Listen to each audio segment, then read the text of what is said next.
नमस्कार, हमारे चैनल में आपका स्वागत है। मैं हूं रामचंद्र मौर्य। साथियों, प्रधानमंत्री नरेंद्र मोदी पिछले जुमलों, पिछले लोक लुभावन नारों को तो पूरा नहीं कर सके। एक नया नारा, एक नया जुमला, एक नई गारंटी फिर से दे दिए प्रगति मैदान में।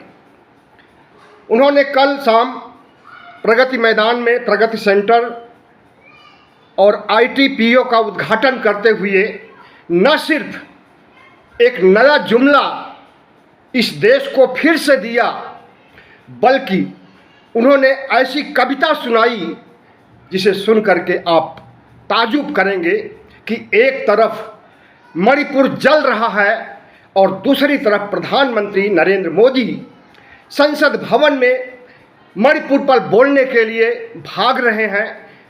विपक्ष उनका पीछा कर रहा है और भगोड़ा बोल रहा है और प्रधानमंत्री नरेंद्र मोदी कविताओं की जुगलबंदी कर रहे हैं। मणिपुर में बलात्कार हो रहा है, नग्न प्रदर्शन हो रहा है, बेटियों बहुओं की अस्मत लूटी जा रही है, हत्याएं हो रही हैं एक के बाद एक, और प्रधानमंत्री जी मणिपुर का माँ भी नहीं बोलना चाहते संसद भवन में।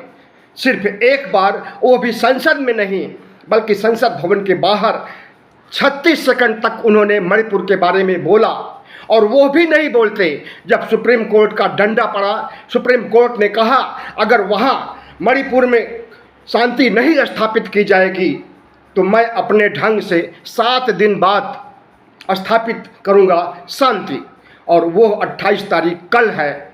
यानी 7 दिन पूरे हो गए, अभी मणिपुर जल रहा है और प्रधानमंत्री कविताओं की तुकबंदी कर रहे हैं।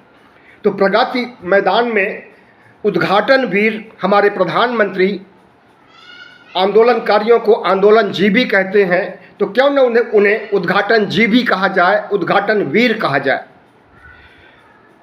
तो ITPO का उद्घाटन करते हुए, प्रगति सेंटर का उद्घाटन करते हुए प्रगति मैदान में प्रधानमंत्री नरेंद्र मोदी ने कहा कि अगली बार हमारी सरकार आएगी तो हमारा देश तीसरी इकोनॉमी होगा दुनिया के देशों में।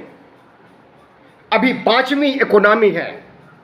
आपको याद होना चाहिए कि इसके पहले 2020 में प्रधानमंत्री नरेंद्र मोदी ने कहा था कि भारत 5 ट्रिलियन इकोनॉमी का लक्ष्य लेकर के चल रहा है और 2022 तक इस लक्ष्य को हम पूरा कर लेंगे।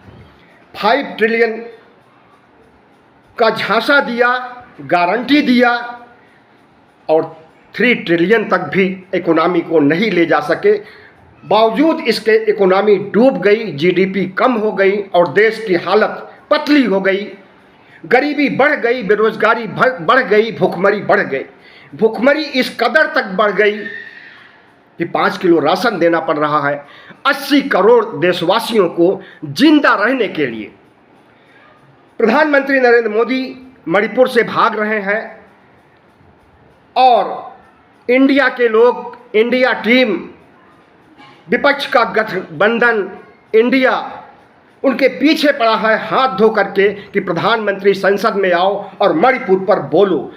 5 दिन हो गया संसद का अधिवेशन चलते हुए, प्रधानमंत्री मणिपुर पर स्पीच देने के लिए, मणिपुर के बारे में वक्तव्य देने के लिए नहीं पहुंच सके। लगता है कि पूरा सत्र गुजर जाएगा और प्रधानमंत्री नहीं आएंगे मणिपुर पर बोलने के लिए। लेकिन इस बीच विपक्ष ने भी एक काट खोज ली है और नो मोशन कॉन्फिडेंस लाने की बात कही है, और इसको मान भी लिया ओम बिरला ने, जो कि लोकसभा के अध्यक्ष हैं। उम्मीद है कि मंगलवार बुधवार तक इस पर बहस होगी और प्रधानमंत्री को आना पड़ेगा उस बहस का उत्तर देने के लिए और देश की जनता को संतुष्ट करने के लिए। तो उस समय प्रधानमंत्री को मणिपुर पर बोलना ही नहीं पड़ेगा और भगोड़े प्रधानमंत्री को उस दिन पता चलेगा कि मणिपुर में क्या हो रहा है और मणिपुर पर नियंत्रण कैसे नहीं स्थापित हो रहा है।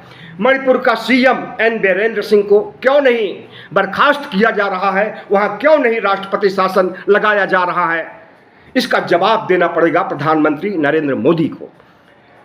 फिलहाल तो जवाब नहीं दे रहे हैं, भाग रहे हैं और जलते हुए मणिपुर के सामने कविताएं पेश कर रहे हैं, तुकबंदी पेश कर रहे हैं। उन्होंने कल प्रगति मैदान में उद्घाटन के बाद एक कविता पढ़ी जो कि द्वारिका प्रसाद महेश्वरी की बहुत चर्चित पंक्तियां हैं। नया प्रात है, नई बात है, नई किरण है, ज्योति नई।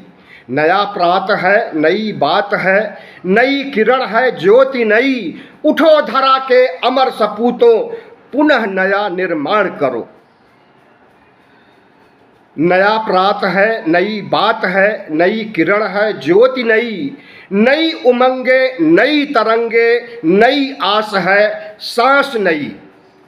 उठो धरा के अमर सपूतों, पुनः नया निर्माण करो। जन जन के जीवन में फिर से नई स्फूर्ति, नव प्राण भरो। तो जलते हुए मणिपुर को एक कविता सुनाई गई। बौखलाए हुए प्रधानमंत्री ने जिस तरह से तुकबंदी किया, तुकबंदी क्या किया, द्वारिका प्रसाद महेश्वरी की पंक्तियां उठाई और जिस तरह से उन्होंने कविता पाठ किया उस पर आज सवाल उठाया जा रहा है कि प्रधानमंत्री तुकबंदी कर रहे हैं और मणिपुर जल रहा है, मणिपुर नष्ट हो रहा है और प्रधानमंत्री की तुकबंदी चल रही है। तो साथियों, प्रधानमंत्री नरेंद्र मोदी एक जुमलावीर प्रधानमंत्री के, जुमलाबाज प्रधानमंत्री के रूप में जाने जाते हैं। उन्होंने जो नई गारंटी दी है वो 5 ट्रिलियन की नहीं है, वो 2 करोड़ नौकरियों की नहीं है, वो 15-15 लाख की नहीं है, वो बुलेट ट्रेन की नहीं है, स्मार्ट सिटी की नहीं है, 5 ट्रिलियन की नहीं है, अच्छे दिन की भी गारंटी नहीं है, बल्कि वो है कि दुनिया अगर 2024 में हम पुनः सत्ता में आएंगे और हमें विश्वास है कि हम आएंगे। अभी लगभग 9-10 महीने बाकी है और प्रधानमंत्री को अभी से विश्वास हो गया है कि वो आ रहे हैं 2024 में। आएंगे तो इस देश को दुनिया की तीसरी अर्थव्यवस्था बनाएंगे और अभी यह अर्थव्यवस्था 5वें नंबर पर। उनका यह कहना है कि अभी मैंने इंग्लैंड को पीछे छोड़ करके अपनी उपस्थिति दर्ज की है 5वीं इकोनॉमी के रूप में और जब अगली बार आएंगे तो हम 2024 में हमारी सरकार आएगी तो हम जापान को भी पीछे छोड़ देंगे और हमारी अर्थव्यवस्था दूसरे नंबर पर हो जाएगी। साथियों, क्या कोई विश्वास कर सकता है 5वीं इकोनॉमी है? बिल्कुल नहीं, ऐसा बिल्कुल नहीं है। झूठ बोल रहे हैं, झूठ बोलने में बहुत माहिर हैं हमारे प्रधानमंत्री जी। और तीसरे नंबर पर अर्थव्यवस्था को लाने का मतलब है कि जीडीपी भी बढ़ना चाहिए, प्रति व्यक्ति आय बढ़नी चाहिए, देश में भुखमरी नहीं होनी चाहिए, 5 करोड़ राशन नहीं देना चाहिए, 5 किलो राशन नहीं देना चाहिए 80 करोड़ लोगों को, और महंगाई नहीं होनी चाहिए। सिलेंडर के भाव, पेट्रोल के भाव जो आसमान छू रहे हैं वो भी नहीं होने चाहिए। क्या आपको लगता है कि प्रधानमंत्री नरेंद्र मोदी की ये नई गारंटी साकार हो सकेगी?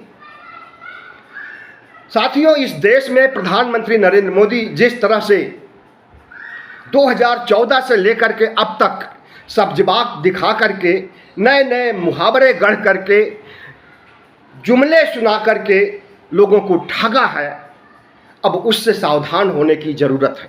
इस देश के 90 करोड़ मतदाताओं और 140 करोड़ निवासियों को सोचना चाहिए कि 2014 से लेकर के 2023-24 तक प्रधानमंत्री नरेंद्र मोदी के रहते हुए, भारतीय जनता पार्टी का शासन होते हुए देश कितना गर्त में गिर गया, कितना गरीबी झेल रहा है और कितनी महामारियां झेला, किसान आंदोलन झेला, महिला खिलाड़ियों के साथ यौन उत्पीड़न झेला, इस तरह से पता नहीं कितनी आपदाएं यह देश झेल चुका है। और क्या आप चाहेंगे कि फिर से प्रधानमंत्री नरेंद्र मोदी को तीसरी बार प्रधानमंत्री बना करके देश को और अधिक गर्त में डुबोएं? ऐसा कोई नहीं चाहेगा। इनका सपना है कि जब 2024 में हमारी सरकार बनेगी, मतलब बीजेपी की सरकार बनेगी, तो उसे हिंदू राष्ट्र बनाना है और 2028 का चुनाव, 2034 का चुनाव होने की नौबत नहीं आएगी। इस देश को लोकतंत्र से राजतंत्र बना दिया जाएगा। संविधान का राज खत्म हो जाएगा, प्रधानमंत्री का राजा होने का राज चलना शुरू हो जाएगा। संविधान की ज़रूरत नहीं पड़ेगी, मनुस्मृति की ज़रूरत पड़ेगी, और मनुस्मृति की ज़रूरत जब पड़ेगी तो इस देश को 5000 साल पीछे ले जाने की प्लानिंग है आरएसएस की, बीजेपी की, मोदी की। तो साथियों, इस देश में प्रधानमंत्री नरेंद्र मोदी ने जितने सब्जबाग दिखाए वो साकार नहीं हुआ। और अभी तो सिर्फ एक ही जुमला उन्होंने कल प्रगति मैदान में बोला है, गारंटी दिया है। अभी तो इस 2024 के चुनाव के पहले पता नहीं कितने जुमले, पता नहीं कितने गारंटी देंगे प्रधानमंत्री नरेंद्र मोदी, पता नहीं कितना सब्जबाग दिखाएंगे, लोक लुभावन नारे सुनाएंगे इस देश की जनता को। तो साथियों, सावधान रहना है प्रधानमंत्री नरेंद्र मोदी के लोक लुभावन नारों से, जुमलों से और इनकी गारंटियों से। और जो वर्तमान में देश की जो स्थिति है उसे देख करके, और जो इनकी मंशा है हिंदू राष्ट्र बनाने की, उसके बारे में सोच करके लोग सिहर जाते हैं, बुद्धिजीवी लोग, धर्मनिरपेक्ष लोग, और इस देश के 140 करोड़ जनसंख्या सिहर जाती है प्रधानमंत्री के गुड गवर्नेंस से। गुड गवर्नेंस तो हो नहीं सका, लेकिन जितना बैड गवर्नेंस हुआ है इतिहास के पन्नों में दर्ज होगा। बहुत बहुत धन्यवाद। हमारे चैनल को सब्सक्राइब कीजिएगा, लाइक कीजिएगा और शेयर कीजिएगा ताकि हमारी आवाज़ दूर दूर तक जा सके। बहुत बहुत धन्यवाद।